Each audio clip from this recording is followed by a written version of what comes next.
Panginoon, umawit ng kagalakan at tugtugin ang gitara at ang kaaya-ayang lira. Ipan ninyo ang trumpeta sa ating pagkabagabag. Sa Diyos tayo'y tumawag, sa ating mga kaaway tayo ay Kanyang iniligtas. Purihin ang Panginoon, umawit ng kagalakan at tugtugin ang gitara at ang kaaya-ayang lira. Ipan ninyo ang trumpeta, ipan ng trumpeta.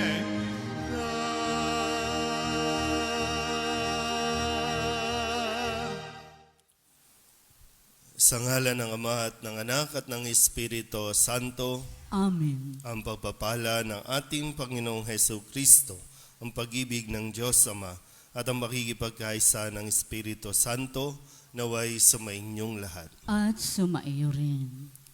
Mga kapatid, inipon tayo bilang mga kaanib na angkan ng Diyos, kaya dumulog tayo sa maawaing Panginoong napapatawad ng lubos. Sinugong tagapagpagaling sa mga nagsisisi, Panginoon, kaawaan mo kami. Panginoon, kaawaan mo kami. Dumating na tagapag-anyayang mga makasalanay magsisi, Kristo, kaawaan mo kami. Kristo, kaawaan mo kami. Nakaluklok ka sa kanan ng Diyos Ama para ipamagitan kami. Panginoon, kaawaan mo kami. Panginoon, kaawaan mo kami. Kaawaan tayo ng makapangyarihang Diyos. Patawarin tayo sa ating mga kasalanan at patnubayan tayo sa buhay na walang hanggan. Amen. Manalangin tayo. Ama naming makapangyarihan, maisaloob nawa naming palagian ang mga galing sa Espiritu ng kabanalan upang sa salita at gawa ay aming magampanan ang lahat ng iyong mga kinalulugdan sa pamamagitan ni Jesucristo kasama ng Espiritu Santo magpasawalang hanggan. Amen. Magsiupo na po ang lahat.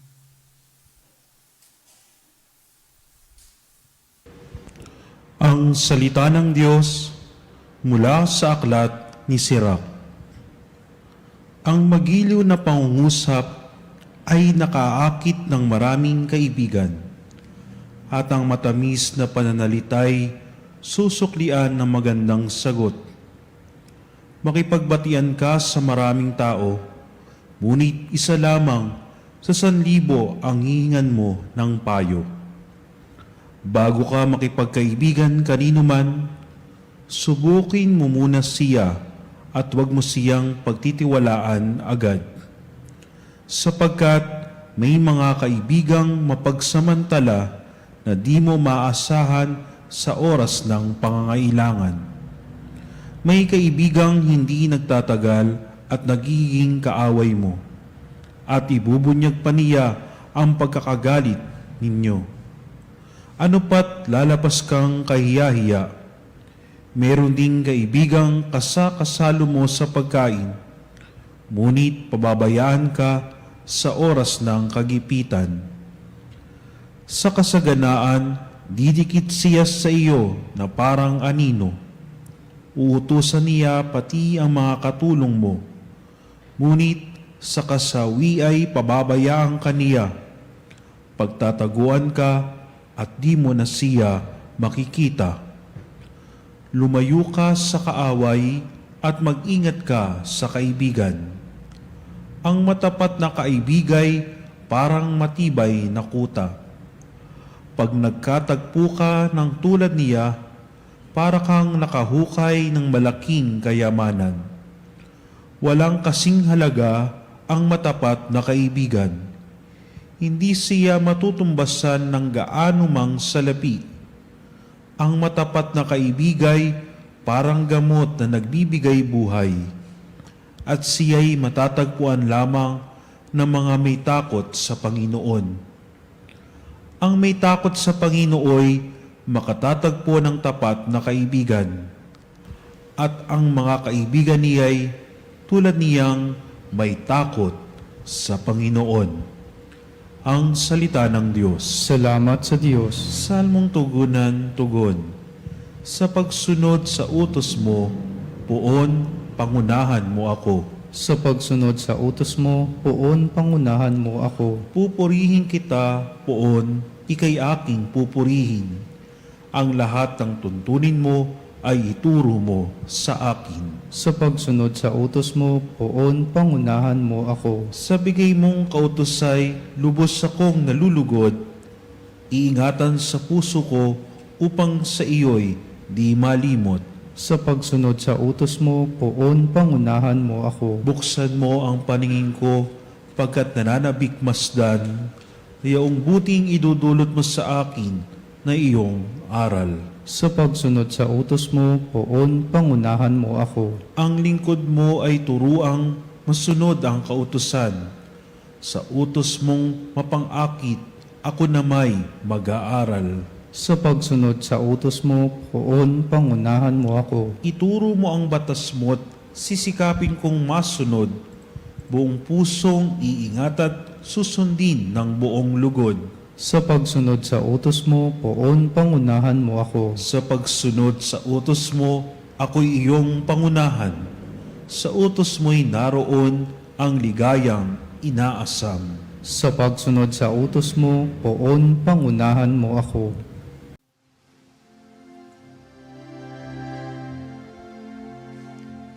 Hallelujah, hallelujah, hallelujah.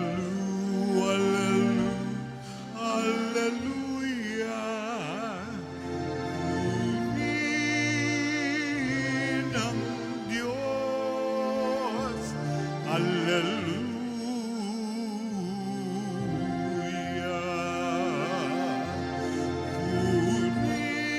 Purihin ang Diyos, hallelujah.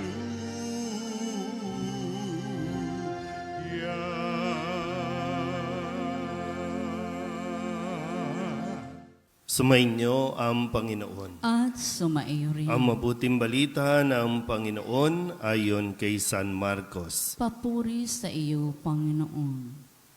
Noong panahong iyon, si Jesus ay nagtungo sa lupain ng Judea at nagtuloy sa ibayo ng Ilog Jordan. Muli siyang pinagkalipumpunan ng mga tao at tulad ng dati, nagturo sa kanila. May mga Pariseyong lumapit kay Jesus. Ibig nilang masilo siya, kaya't kanilang tinanong, "Naayon ba sa kautusan na hiwalayan ng lalaki ang kanyang asawa?" Tugon niya, "Ano ang utos sa inyo ni Moises?" Sumagot naman sila, "Ipinahintulot ni Moises na hiwalayan ng lalaki ang kanyang asawa matapos bigyan ng kasulatan sa paghihiwalay." Ngunit sinabi ni Jesus, "Dahil sa katigasan ng inyong ulo, kaya niya inilagda ang utos na ito. Subalit sa pasimula pa, nang likain ng Diyos ang sanlibutan, nilalang niya silang lalaki at babae. Dahil dito'y iiwan ng lalaki ang kanyang ama at ina, at magsasama sila ng kanyang asawa, at sila'y magiging isa. Kaya't hindi na sila dalawa, kundi isa. Ang pinagsama ng Diyos ay huwag paghiwalayin ng tao." Pagdating sa bahay, ang mga alagad naman ang nagtanong kay Jesus tungkol sa bagay na ito. Sinabi niya sa kanila, "Ang sino mang lalaking humiwalay sa kanyang asawa at mag-asawa sa iba, ay gumagawa ng masama sa kanyang asawa. Siya'y nangangalo niya. At ang babaeng humiwalay sa kanyang asawa at mag-asawa sa iba ay nangangalo niya rin." Ang mabuting balita ng Panginoon. Pinupuri ka namin, Panginoong Heso Kristo. Isang magandang umaga po sa inyong lahat. Ngayon po ay Biyernes, ay kapitong linggo sa karaniwang panahon. At sa usapin natin ngayon, di ko alam kung ilan po sa inyo ang parang natutuwa din, no? Katoliko pero natutuwa at sang-ayon sa sumusulong na batas na tinatawag na absolute divorce. Dati divorce lang. Ngayon mayroon pang absolute divorce. At marami sa ating mga Katoliko ang sumisigaw at nakikisigaw nang hindi naman talaga lubusang naiintindihan kung anong ibig sabihin ng absolute divorce. Wala lang, basta divorce, hiwalay na. Pwede nang hiwalay. At kapag hiwalay na, ang nasa isipan nila, pwede na ulit mag-asawa. Pwede na nga ba talaga? Bakit naghihiwalay? Kasi nagka-problema. Kasi may problema. So, ang divorce ba ang solusyon? Yun yung madaling solusyon para sa kanila. Pero hindi talaga yun ang solusyon. Kasi kung mamalikan natin, bakit nagka-problema? Bakit nag-aaway? Babalikan natin yung sa unang pagbasa, hindi tumupad sa pangako. Nagsinungaling sa umpisa pa lang. Kaya nga sabi, di ba, sa sulat ni Apostol Santiago, oo kung oo, hindi kung hindi. Oo ba talaga? Kung maalala niyo po, no, karamihan sa mga gusto ng divorce ngayon, ito yung mga nagpakasal ng napakagrande. Ito yung mga sikat, mga politicians. Kasi yung iba, hindi ko alam, no? Nakakatuwa lang. Gusto nilang divorce, pero hindi naman sila talaga kasal. Applicable yan para sa mga nagpakasal. Yung mga nagsasama lang, live-in, hindi ito applicable sa inyo kasi anytime, noon pa, dapat naghiwalay na kayo. Babalikan natin. Dahil lang hindi tumupad sa pangako. Either hindi mo talaga tutuparin dahil sa umpisa, kunyari lang, mahal nyo ang isa't isa. Pinilit lang di ba? Pinipilit. Kasi ngayon, ang sabi, kapag nagkaroon ng divorce, ang isang taong divorce ay pwede na ulit mag-asawa. Pwede na maging legal. So nasaan na, para, di ba, iiwasan lang ng tao na, kasi kasalanan ang mga lunya. So nasaan na yung pangangalunya? So kung ang isang tao, babae man o lalaki, ay papatol sa iba, di ba may kaso yan? Bigamy. So anong magiging solusyon? Magpa-file ng divorce. Para hindi nakasuhan. So, kukontrahin ngayon ang batas, parehong batas magkukontrahan sa isa't isa. At sasabihin ninyo, no, sasabihin ng mga sangayon, para maging masaya na sila. Hindi sila gumagawa sila ng lalong ikalulungkot ng marami. Akala nyo lang kayong magiging masaya kasi magiging malaya na kayo ulit dahil pwede ka nang pumatol sa iba, mag-asawa sa iba. Hindi nyo ina-address yung problema ninyo sa utak, yung problema ninyo sa emosyon, yung problema ninyo sa pera. Hindi ina-address. Kaya kapag pumatol sa iba, same pattern, same cycle, and then kapag hindi na magkasundo, maghihiwalay ulit, magpa-file na naman ng divorce para hindi nga makasuhan ng pangangalunya. So, guguluhin lang natin ang ating mga buhay.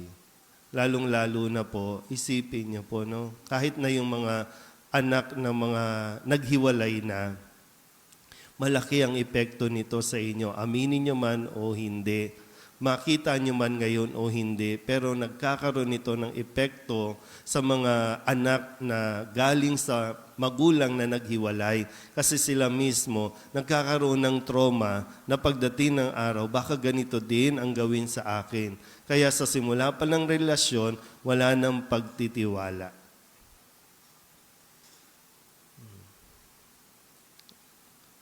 Ano ba? Kaya kung hindi ka talaga capable na mag-asawa, huwag kang magpakasal. Sa mga babae, suriin ninyong mabuti. Ano ba ang utak ng lalaking yan? Sigurado ka ba talaga? Ano nang gagawin natin? Hintayin nyo na lang. Kasi may katapusan naman yung pag-aasawa, di ba? Pag namatay ng isa sa inyo, tapos na, pwede ka na ulit mag-asawa. Huwag nyo lang papatayin. Kasi ibang kaso yun, di ba? Ibang kaso yun. Till death do us part nga, di ba? Hanggang kamatayan lang. Pag namatay na, wala na. Pwede na ulit. Pero yung sinasabi nga natin, yung dinadahilan na abusive, kasi dapat nakita mo na yan noon eh. Yung mga red flags na yan eh. No, kahit nga babae, war freak, di ba? Kasi mayroong hindi ina-address. Kaya nga, bago kayo magpakasal, dumaan muna kayo sa psychiatrist, psychologist, kung ano ba. Baka mayroong mga itinatago na mga issues na matitrigger kapag nagsama na kayo. Kapag nagsasama kasi, di ba, mga babae, hindi pa yan nagbubunganga. Di ba? Kasi wala pang lakas eh. Kaya akala nung lalaki, behave. Pero pag nag-asawa na, sasabihin ng babae, bawal yan, wag mong gagawin, wag ka nang lalabas, wag ka na. So yung lalaki naman, sasabihin, nasasakal ako, maghiwalay na lang tayo. Ano yung minsan sa umpisa pa lang, no? Kahit sa maikling minuto lang natin, no?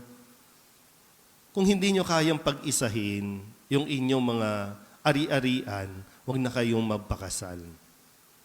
Kasi nga, di ba, magiging isa. Ano man ang iyo, akin. Ano man ang akin, iyo. Isa. Ngayon, hiwalay tayo. Sa iyo ATM mo, sa akin yung ATM ko.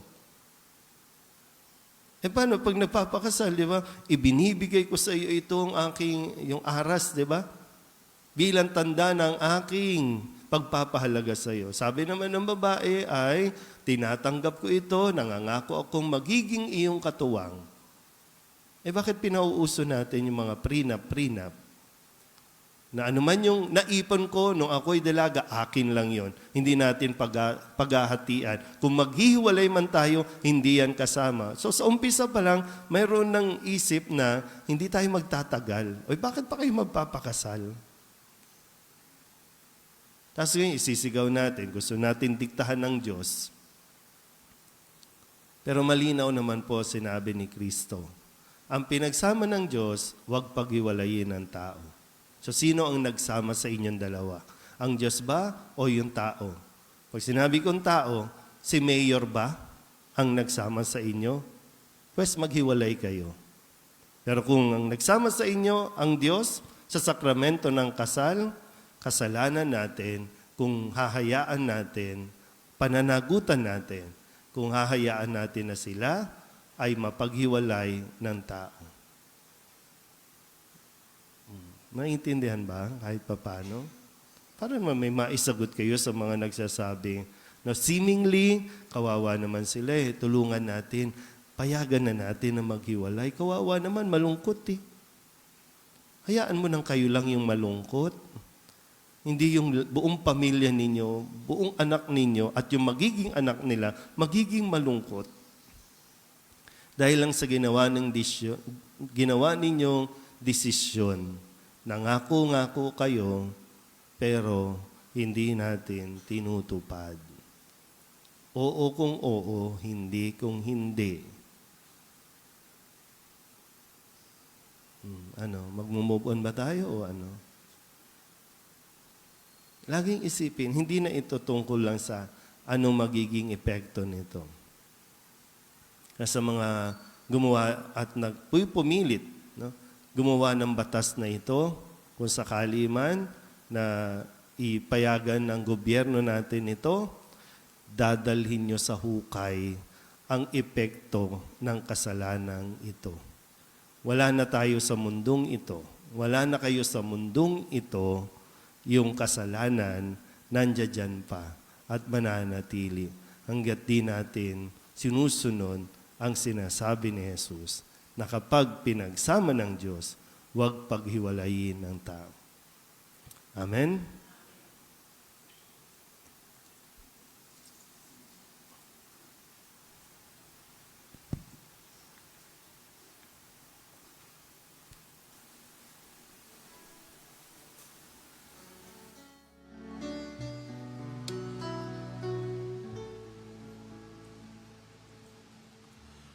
Alay namin aming buhay, bawat galak at lumbay, bawat pangarap naming taglay sa palad mo ilalagay.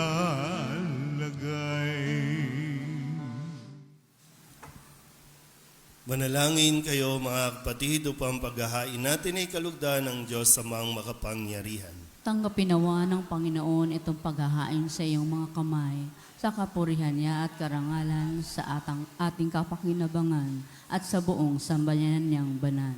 Ama naming lumikha, sa pagganap namin ng banal na pagdiriwang upang ikaw ngayoy aming paglingkuran, hinihiling naming naway mapakinabangan ang aming inihahain sa iyong karangalan sa pamamagitan ni Jesucristo kasama ng Espiritu Santo magpasawalang hanggan. Amen. Sumainyo ang Panginoon. At sumaiyo rin. Itaas sa Diyos ang inyong puso at diwa. Itinaas na namin sa Panginoon. Pasalamatan natin ang Panginoong ating Diyos. Marapat na siya ay pasalamatan. Ama naming makapangyarihan, tunay nga marapat na ikaw ay aming pasalamatan. Ikinalugod mong likain ang sanlibutan na iyong pinagbabago at idinarangal sa pamamagitan ng iyong anak na kinalulugdan. Kaya't utang na loob ng iyong mga itinatangi at ng mga banal na kapiling mong lagi ang iyong paggiliw at pagkakandili.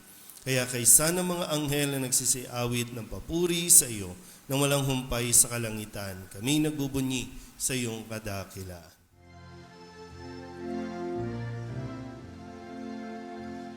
Santo, Santo, Santo, Panginoong Diyos na makapangyarihan, napupuno ang langit at lupa ng kalwalhatian mo.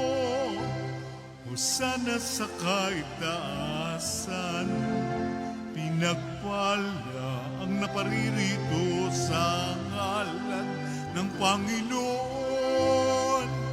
Hosana sa kaitaasan. Magsiluhod na po ang lahat. Ama naming banal, ikaw ang bukal ng tanang kabanalan. Kaya't sa pamamagitan ng iyong Espiritu, gawin mong banal ang kaloob na ito upang para sa aming maging katawan at dugo ng aming Panginoong Hesu Kristo. Bago niya pinagtiis ang kusang loob na maging handog, hinawakan niya ang tinapay, pinasalamatan kaniya, pinaghati-hati niya iyon, iniabot sa kanyang mga alagad at sinabi, tanggapin ninyong lahat ito at kanin, ito ang aking katawan na ihahandog para sa inyo.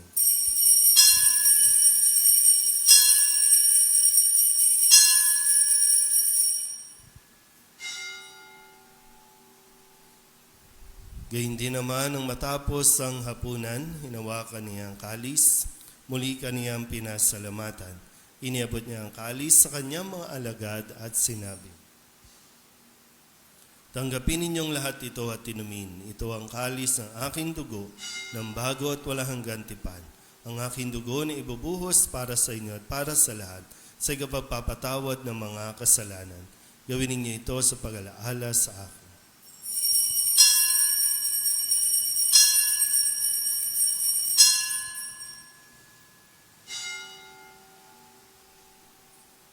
Ipagbunyi natin ang misteryo ng pananampalataya. Si Kristo'y namatay, si Kristo'y nabuhay, si Kristo'y babalik sa wakas ng panahon.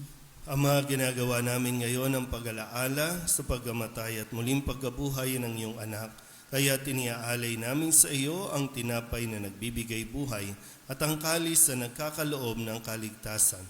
Kami napapasalamat dahil kami iyong minarapat na tumayo sa harap mo para maglingkod sa iyo. Isinasamo namin kami magsasalo-salo sa katawan at dugo ni Kristo ay mabuklod sa pagkakaisa sa pamamagitan ng Espiritu Santo. Ama, lingapin mo ang iyong simbahang laganap sa buong daigdig. Puspusin mo kami sa pag-ibig kay San Francisco na aming Papa at ni Jose na aming Obispo at ng Tanang Kaparian. Alalahanin mo rin ang mga kapatid namin na himlay na may pag-asang sila'y muling mabubuhay, gayon din ang lahat ng mga pumanaw. Kawaan mo sila at patuloyin sa iyong kaliwanagan. Kawaan mo at pagindapating kaming lahat na makasalo sa iyong buhay na walang wakas. Alalahanin mo rin si Rose na tinawag mo mula sa daigdig na ito. Kaysa ng mahal na Birhen Maria na ina ng Diyos, ng kabiyak ng puso niyang si San Jose, kaysa ng mga apostol at ng lahat ng mga banal na namuhay dito sa daigdig na kalugod-lugod sa iyo, may pagdiwang nawa namin ang papupuri sa kararangal mo sa pamamagitan ng iyong anak na aming Panginoong Hesukristo. Sa pamamagitan ni Kristo, kasama niya at sa Kanya, ang lahat ng parangal at papuri ay sa iyo, Diyos Amang makapangyarihan, kasama ng Espiritu Santo, magpasawalang hanggan. Amen.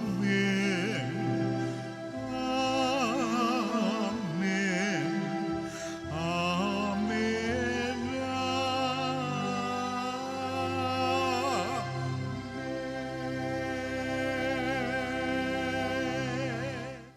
Sa tagubili ng mga nakagagaling na utos at turo ni Jesus sa Panginoon natin at Diyos, ipahayag natin ang lakas loob.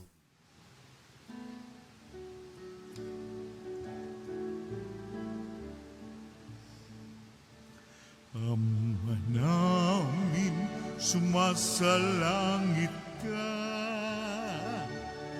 sambahin ang ngalan mo. Mapasa amin ang kaharian, sundin ang loob mo dito sa lupa para nang sa langit. Bigyan mo kami ngayon ng aming kakanin. Sa araw-araw at patawarin mo kami sa aming mga sala para ng pagpapatawad namin sa nagkakasala sa amin. At huwag mo kaming ipahintulot sa tukso at iadya mo kami sa lahat ng masama. Hinihiling namin kami iadya sa lahat ng masama, pagkalooban ng kapayapaan araw-araw, iligtas sa kasalanan at ilayo sa lahat ng kapahamakan. Samantalang aming pinananabikan ang dakilang araw ng pagpapahayag ng tagapagligtas naming sa Hesukristo. Sapagkat iyo ang kaharian at ang kapangyarihan at ang kapurihan magpakailanman. Amen. Panginoong Hesukristo, sinabi mo sa iyong mga apostol, kapayapaan ang iniiwan ko sa inyo, ang aking kapayapaan ang binibigay ko sa inyo. Tunghayan mo ang aming pananampalataya at huwag ang aming mga pagkakasala. Pagkalooban mo kami na kapayapaan at pagkakaisa ayon sa iyong kalooban, kasama ng Espiritu Santo, magpasawalang hanggan. Amen. Ang kapayapaan ng Panginoon ay laging sumainyo. At sumaiyo. Mabigayan po tayo ng kapayapaan sa isa't isa.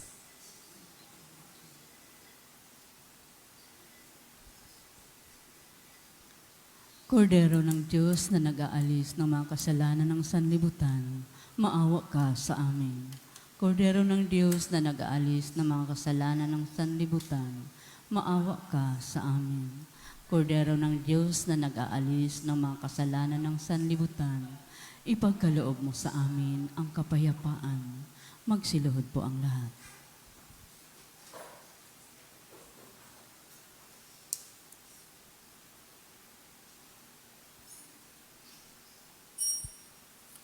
Ito ang kordero ng Diyos.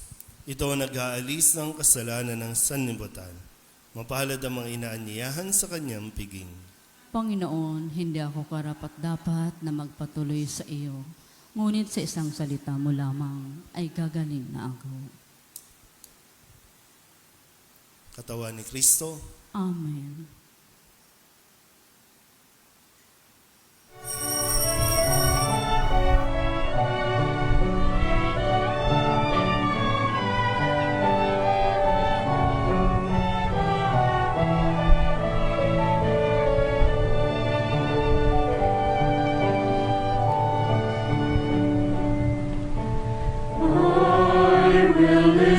To the Lord, will listen to the voice of His people, serve them with all my heart.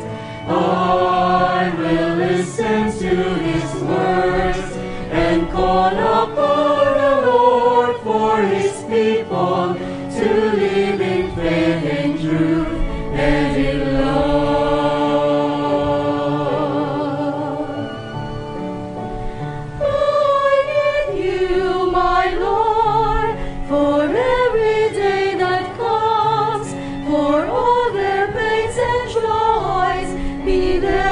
Understand, they may seek you, my Lord, and reach into your hands. May you comfort their sorrows and heal their wounded hearts. I will listen to the Lord, will listen to the voice of His people, serve them with all my heart.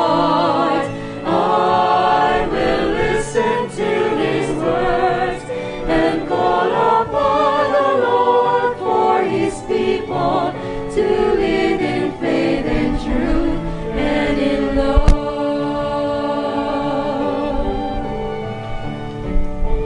I commend you, my Lord, show them your truth and love. When darkness overtakes them, your light shines from above. I will be there, my Lord, to lead at your command. Together at one table, feed them the bread of love.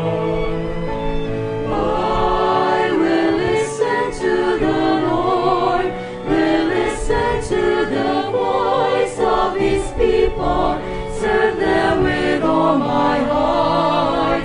I will listen to His words and call upon the Lord for His people to live in faith and truth and in love.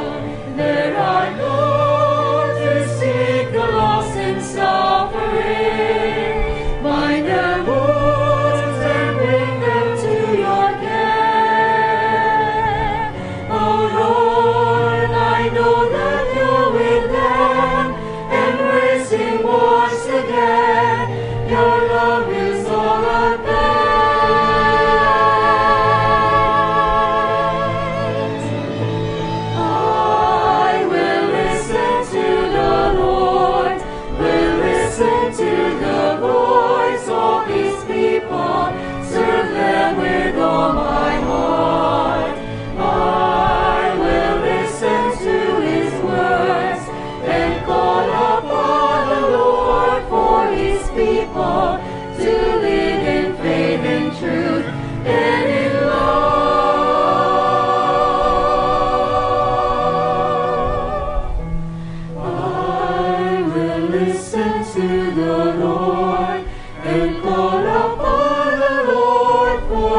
people to live in faith and truth.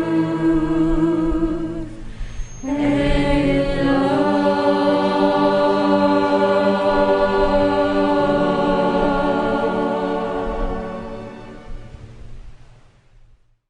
Panalangin para kay Nuestro Padre Jesus Nazareno.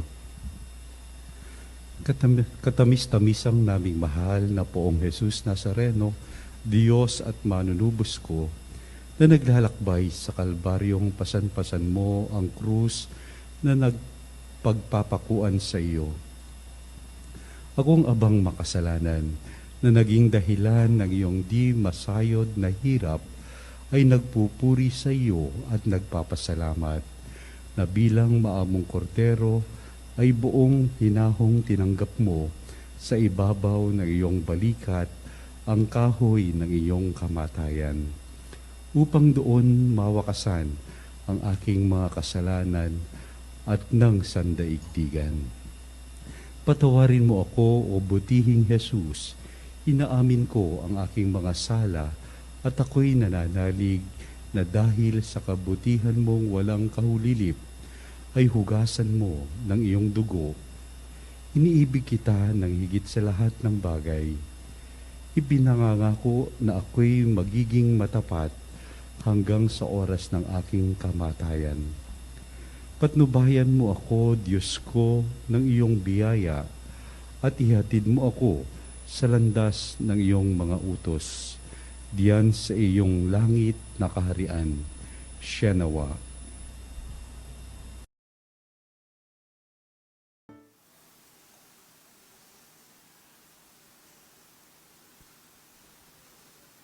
Magsitayo na po ang lahat. Manalangin tayo. Ama naming mapagmahal, ipagkaloob mo ang aming mapakinabangan ang dulot na kaligtasan ng aming pinagsaluhan bilang sangla ng iyong tiyak na pagsagip sa tanan sa pamamagitan ni Jesucristo kasama ng Espiritu Santo magpasawalang hanggan. Amen. Sumainyo ang Panginoon. At sumaiyo rin. At pagpalain kayo ng makapangyarihang Diyos, Ama at Anak, Espiritu Santo. Amen. Tapos ang banal na misa, humayo tayo sa kapayapaan ni Kristo. Salamat sa Diyos. Magandang umaga.